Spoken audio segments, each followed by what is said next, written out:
আসসালামু আলাইকুম রহমতুল্লাহি ওয়া বারাকাতুহু। প্রিয় দিনী ভাই এবং বোনেরা, আজকে আমরা এমন ছোট্ট একটি দোয়া শিখব, যেই দোয়ার মাধ্যমে আপনার জীবনের সমস্ত গুনাহ খাতা আল্লাহ তাআলা মাফ করে দিবেন। আল্লাহ তাআলা আপনাকে হেদায়েত দান করবেন। আল্লাহ তাআলা আপনাকে সুখে শান্তিতে রাখবেন। আল্লাহ তাআলা আপনার রিজিকের ভিতরে ভরপুর একেবারে বরকত দান করবেন। কখনোই রিজিকের অভাব হবে না। এমন ছোট্ট একটি দোয়া, যে দোয়াটি এমন সময় যদি আপনি পড়তে পারেন, যে সময় পড়লে অবশ্যই অবশ্যই আল্লাহ তাআলা কবুল করবেন। প্রিয় নবী সাল্লাল্লাহু আলাইহি ওয়াসাল্লাম এই আমলটা করতেন এবং প্রত্যেকটা উম্মতদেরকে এই আমলটা করতে বলেছেন। যদি আপনি মনে করেন যে আপনার উপরে আল্লাহ তাআলার রহমত নাই, রহমত উঠে গেছে, কেমন কোনো কিছুতেই কোনো শান্তি পাচ্ছেন না, তখন এই দোয়াটা আপনার জন্য প্রযোজ্য। আপনি অবশ্যই পড়বেন। আপনি যদি সুখে শান্তিতেও থাকেন, তারপর আপনি এই দোয়াটা পড়বেন, তাহলে আল্লাহ তাআলা আরো বেশি সুখে শান্তিতে আপনাকে রাখবেন।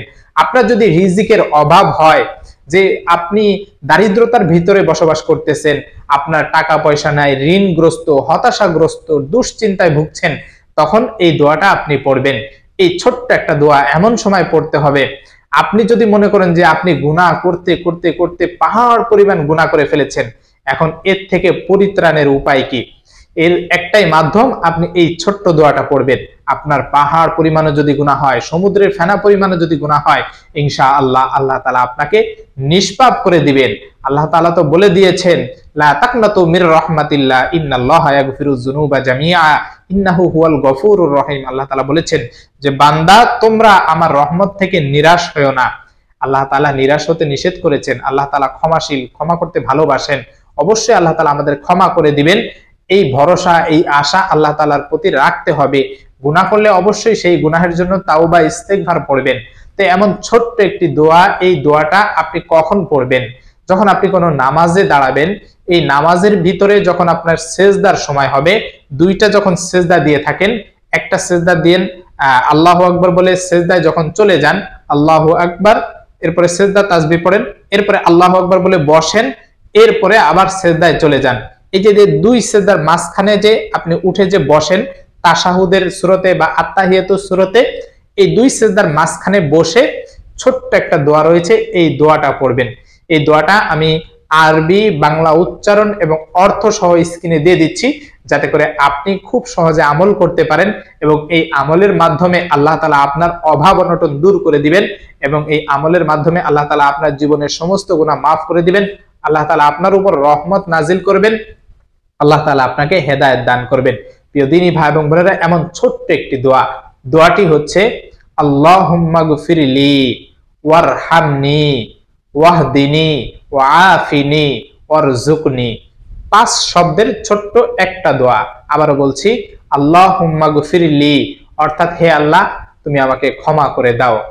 ওয়ারহামনি, হে আল্লাহ তুমি আমাকে রহমত দান করো। ওয়াহদিনি, হে আল্লাহ তুমি আমাকে হেদায়েত দান করো। এরপরে ওয়াআফিনি, হে আল্লাহ তুমি আমাকে শান্তি দান করো। ওয়ারযুকনি, হে আল্লাহ তুমি আমাকে রিজিক দাও বা রিজিক বৃদ্ধি করে দাও। এই ছোট্ট দোয়াটার ভিতরে 5টা বিষয় আল্লাহ তাআলার কাছে চাওয়া হয়েছে। এক নাম্বার হচ্ছে আল্লাহুম্মা গফিরলি, হে আল্লাহ তুমি আমাকে ক্ষমা করে দাও। জীবনে জানা অজানা, শিরকি, বিদআতে, কুফরি যত গুনাহ করেছি, সব গুনাহ তুমি আমাকে ক্ষমা করে দাও। এই আরবি শব্দের দ্বারা আল্লাহ তাআলার কাছে ক্ষমা চাওয়া হচ্ছে। অবশ্যই আপনি বাংলায় না বলে আরবিটা মুখস্থ করবেন, আরবিটা বলতে হবে আল্লাহুম্মা গফিরলি, এরপরে ওয়ারহামনি, হে আল্লাহ তুমি আমাকে রহমত দান করো। অর্থাৎ আমি বিপদে রয়েছি, বিপদগ্রস্ত রয়েছি, হতাশাগ্রস্ত রয়েছি, দুশ্চিন্তায় রয়েছি, কোনো কিছুতেই শান্তি পাই না, অতএব তুমি আমাকে রহমত দান করো, আমার ঘরের ভিতরে রহমত দান করো, আমার পরিবারের উপরে রহমত দান করো। এইভাবে আপনি দোয়া পড়বেন, ওয়ারহামনি। এরপরে আপনি দোয়া পড়বেন ওয়াহদিনি, হে আল্লাহ তুমি আমাকে হেদায়েত দান করো। আপনি যদি দেখেন যে আপনি গুনাহ করতেছেন, বারবার গুনাহ করতেছেন, কিন্তু গুনাহ থেকে ফিরে আসতে পারতেছেন না, একই গুনাহ বারবার করতেছেন, একই ভুল বারবার করতেছেন, তাহলে বুঝবেন যে আপনার কপালে এখনো হেদায়েত জোটে নাই। তখন আল্লাহ তাআলার কাছে এই দোয়াটা আপনার জন্য প্রযোজ্য হয়ে যাবে, ওয়াজিব হয়ে যাবে। ওয়াহদিনি, হে আল্লাহ তুমি আমাকে হেদায়েত দান করো। এরপরে ওয়াআফিনি, হে আল্লাহ তুমি আমাকে শান্তি দান করো। আপনি ঘুমাইতেছেন, আপনি ঠিকমতো ঘুম হইতেছে না, আপনি খাইতেছেন কিন্তু কোনো পরিতৃপ্তি হইতেছে না, আপনার পেরেশানি লেগেই আছে, অশান্তিতে ভুগতেছেন, অথচ আপনি কোটি কোটি টাকার মালিক, রাইতে যখন ঘুমান আপনার পেরেশান থাকে যে অফিসে এই কাজ রয়েছে, ওই কাজ রয়েছে, এটা করতে পারতেছি না, ওটা করতে পারতেছি না, এইভাবে আপনি শান্তিতে থাকতে পারতেছেন না, আপনার জন্য এই দোয়াটা ওয়াজিব হয়ে যায় পড়া। অতএব এই দোয়াটা পড়বেন, ওয়াফিনি অর্থাৎ হে আল্লাহ তুমি আমাকে শান্তি দান করো। এরপরে ওয়ারজুকনি, আপনার যদি রিজিকের অভাব থাকে, আপনার যদি এমন মনে হয় যে আপনি অভাব, হতাশা, দারিদ্রতার ভিতরে রয়েছেন বা ঋণের ভিতরে রয়েছেন, অবশ্যই এই দোয়াটা পড়বেন, অরজুকনি, হে আল্লাহ তুমি আমাকে রিজিক বৃদ্ধি করে দাও। রিজিকের অর্থ শুধু খাবার এটা নয়, বরং রিজিকের অর্থ হচ্ছে যদি আমি ঋণের ভিতরে থাকি, দারিদ্রতার ভিতরে থাকি, হতাশার ভিতরে থাকি, পোশাক আশাক নাই, মোট কথা যত প্রকার হাজত রয়েছে এটার দ্বারা রিজিক বুঝায়। অতএব আপনি এই দোয়াটা পড়বেন। তো এই ছোট্ট দোয়াটা আমি আবারও বলছি, আপনি ভালো করে মনোযোগ সহকারে দরকার হয় খাতায় লিখে নেবেন। দুই সিজদার মাঝখানে আপনি যখন এক সিজদা দিবেন, আল্লাহু আকবার বলে সিজদা চলে গেছেন, আল্লাহু আকবার বলে বসছেন, এই সময়টাতে আপনি এই দোয়াটা পড়ে আবার আল্লাহু আকবার বলে সিজদায় যাবেন, এরপরে আপনি আবার সিজদা থেকে উঠবেন। এই দুই সিজদার মাঝখানে যে সময়টা, এই দুই সিজদার মাঝখানে বসে আপনি এই ছোট্ট দোয়াটা পড়বেন। আবার বলছি, আল্লাহুম্মা গফিরলি ওয়ারহামনি ওয়াহদিনি ওয়াআফিনি ওয়ারজুকনি। এই ছোট্ট দোয়াটা বেশি বেশি করে পড়বেন ইনশাআল্লাহ। আল্লাহ তাআলা দেখবেন যে আমাদের যত হতাশা রয়েছে, যত বিপদ আপদ রয়েছে, যত বালা মুসিবত রয়েছে, ইনশাআল্লাহ আল্লাহ তাআলা দূর করে দিবেন। 5 শব্দের ছোট্ট একটা দোয়া।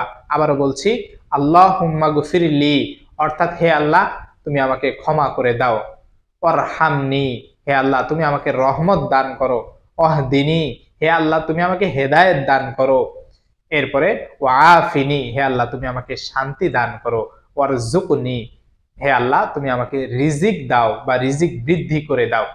আল্লাহ তাআলা আমাদের সকলকে এই ছোট্ট দোয়াটা পড়ে আমল করার তৌফিক দান করুন।